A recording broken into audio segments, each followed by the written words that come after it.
Assalamualaikum warahmatullahi wabarakatuh. Di sini saya atas nama Nurul Ilmi Batun Dujah akan menjelaskan suatu materi pembelajaran matematika yang berjudul Teorema Pitagoras.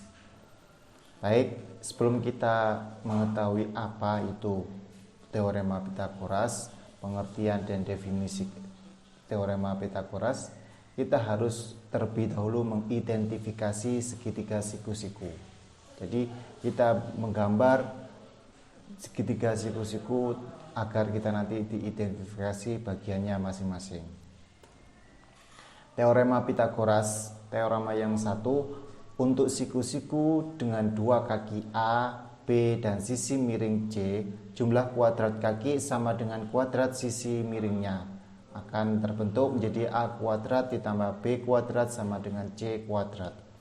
Teorema yang kedua, yakni teorema inverse, jika panjang A, B, C dari ketiga sisi suatu segitiga mempunyai hubungan A kuadrat ditambah B kuadrat sama dengan C kuadrat, maka segitiga tersebut haruslah segitiga siku-siku dengan dua sisi kaki A, B, dan sisi miring C saat menyelidiki segitiga siku-siku atau singkatnya segitiga siku-siku. Kesimpulannya berikut sering digunakan. Teorema yang ketiga, segitiga adalah segitiga siku-siku jika dan hanya jika median pada salah satu sisinya adalah setengah dari sisinya. Teorema yang keempat, jika sebuah segitiga siku-siku memiliki sudut interior berkurang 30 derajat, maka kaki yang berlawanan adalah setengah dari sisi miring.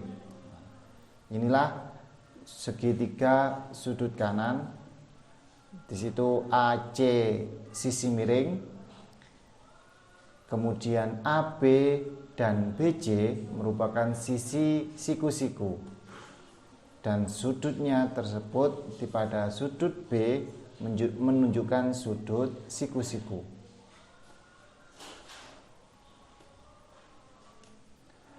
Pembuktian yang pertama, sebuah segitiga siku-siku A, B, C, yang mana di sisi yang A kita tarik garis suatu persegi yang di sini luas yang pertama adalah A kuadrat. Kemudian pada sisi yang B kita tarik suatu bentuk persegi yang akan menghasilkan suatu luas yang kedua, yakni B kuadrat. Kemudian kita tarik pada sisi C suatu persegi dan akan menjadikan suatu luas yang ketiga, yakni C kuadrat. Maka luas persegi kanan ini L3 adalah jumlah dari luas persegi merah L1 dengan persegi biru L2 disimbolkan L3 sama dengan L1 ditambah L2 diperoleh L3 sama dengan A kuadrat ditambah B kuadrat. Padahal persegi kanan ini adalah suatu persegi yang memiliki panjang sisi C sehingga luasnya adalah L3 sama dengan C kuadrat. Karena L3 sama dengan A kuadrat ditambah B kuadrat dan L3 sama dengan C kuadrat akan menghasilkan C kuadrat sama dengan A kuadrat ditambah B kuadrat.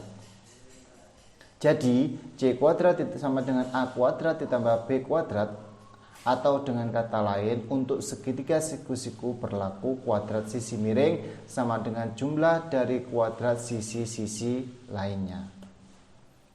Pembuktian yang kedua. Perhatikan gambar di samping. Keempat segitiga siku-siku di samping memiliki ukuran sisi-sisi yang sama, yaitu A, B, dan C.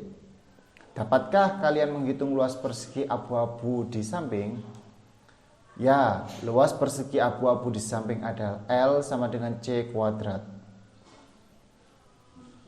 Sekarang, apakah luas persegi abu-abu tadi sama dengan luas daerah abu-abu sekarang? Mengapa? Padahal luas daerah abu-abu sekarang adalah L sama dengan A kuadrat ditambah B kuadrat. Mengapa? Jadi C kuadrat sama dengan A kuadrat ditambah B kuadrat. Jadi untuk segitiga siku-siku, kuadrat sisi miring sama dengan jumlah kuadrat sisi-sisi lainnya. Atau dengan kata lain, C kuadrat sama dengan A kuadrat ditambah B kuadrat. Dari gambar yang sama, silakan Anda buktikan dengan cara yang lain. Pembuktian yang ketiga, perhatikan gambar di samping. Persegi besar di samping tersusun atas 4 segitiga siku-siku atau yang memiliki panjang sisi A, B, dan C dan satu persegi kecil. Berapakah luas daerah yang berwarna kuning di samping? Luasnya adalah L sama dengan C kuadrat. Sekarang, berapakah luas daerah yang berwarna kuning? Luasnya adalah luas persegi kanan ditambah dengan luas persegi kiri. Sehingga diperoleh L sama dengan A kuadrat ditambah B kuadrat. Karena luas persegi besar berwarna kuning yang tadi sama dengan luas daerah berwarna kuning, maka C kuadrat sama dengan A kuadrat ditambah B kuadrat, atau bisa dikata lain, kuadrat dari sisi miring segitiga siku-siku sama dengan jumlah dari kuadrat sisi-sisi lainnya. Kesimpulan, untuk segitiga siku-siku dengan panjang sisi A, B, dan C, sisi miring C, maka berlaku teorema Pythagoras C kuadrat sama dengan A kuadrat ditambah B kuadrat. Nah, mari kita latihan soal agar penguasaan kita lebih jelas, lebih paham apa sih teorema Pythagoras, dan setelah kita pelajari bagaimana itu teorema Pythagoras, seperti apa soal-soal, contoh soal di dalam teorema Pythagoras. Baik, yang pertama, hitung keliling sebuah segitiga siku-siku yang sisi-sisi yang saling tegak lurus berturut-turut 6 dan 8. Nah, dari tadi ketemu rumus suatu teorema Pythagoras, yakni C kuadrat sama dengan A kuadrat ditambah B kuadrat. C kuadrat sama dengan 6 kuadrat ditambah 8 kuadrat. C kuadrat sama dengan 36 ditambah 64. C kuadrat sama dengan 100, maka C sama dengan 10.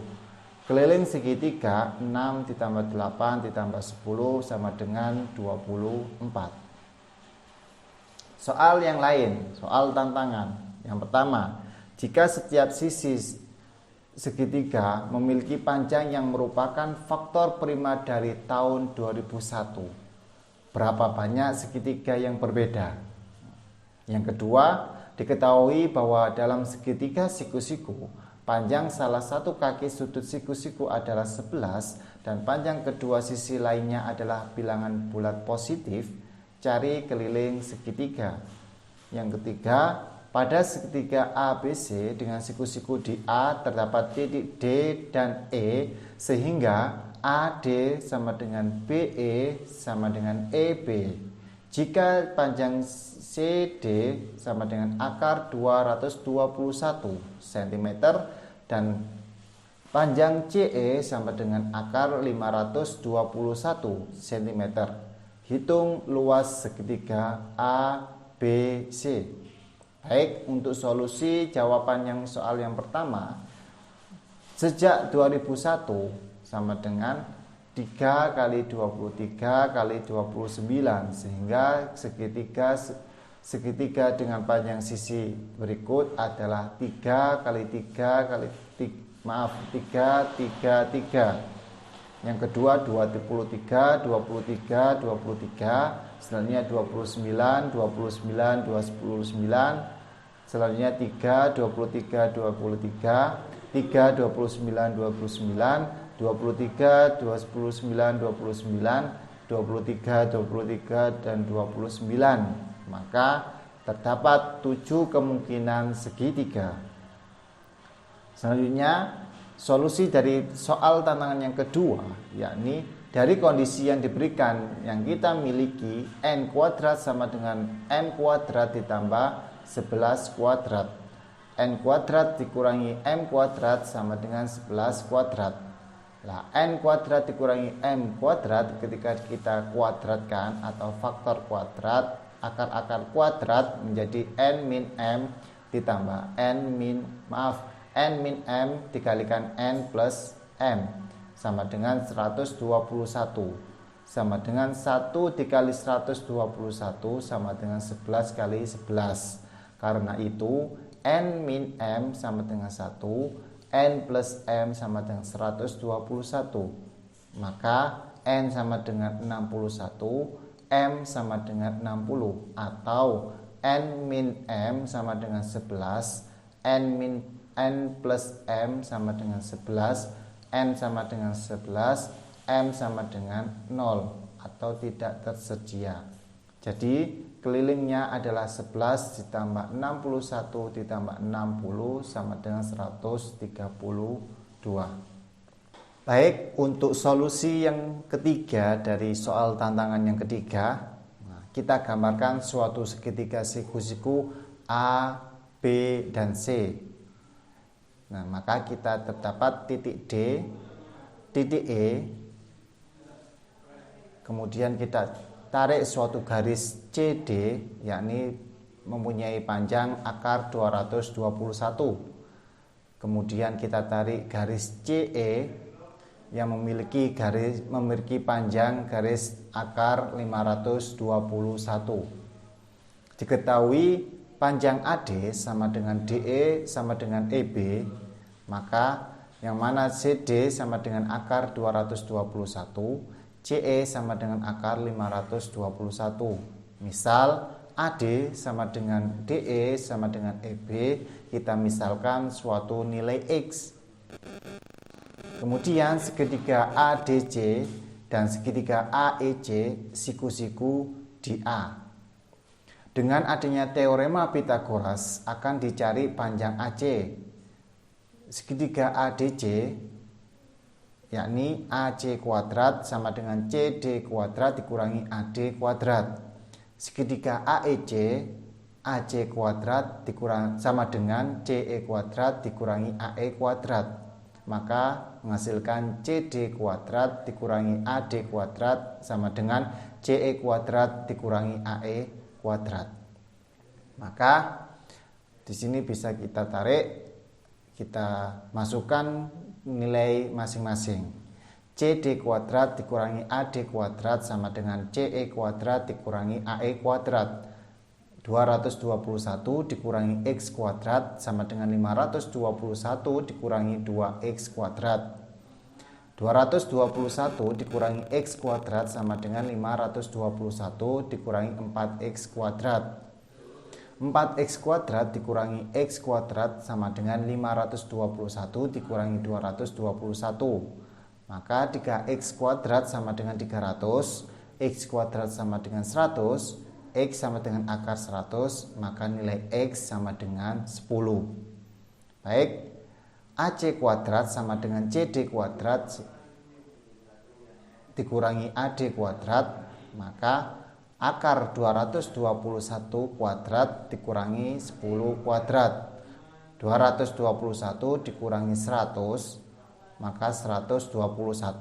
Maka panjang AC sama dengan akar 121, AC sama dengan 11. Yang mana X sama dengan 10, maka AD sama dengan DE sama dengan EB. Dari nilai AD sama dengan 10, maka DE dan EB juga sama dengan 10. AB sama dengan AD ditambah DE ditambah EB. 10 ditambah 10 ditambah 10 menghasilkan 30. Maka segitiga siku-siku yang tadi ABC, panjang AC tadi sudah diketahui 11 cm, panjang AB sama dengan 30 cm. Luas segitiga ABC sama dengan setengah alas kali tinggi. Setengah kali 30 kali 11, setengah kali 330, maka luas segitiga ABC sama dengan 165 cm kuadrat. Nah, Terima kasih. Itulah penjelasan materi teorema Pitagoras. Semoga kalian bisa memahami dan bisa mengetahui secara maksimal apa itu teorema Pitagoras. Sekian dari saya. Apabila ada kekurangan, wassalamualaikum warahmatullahi wabarakatuh.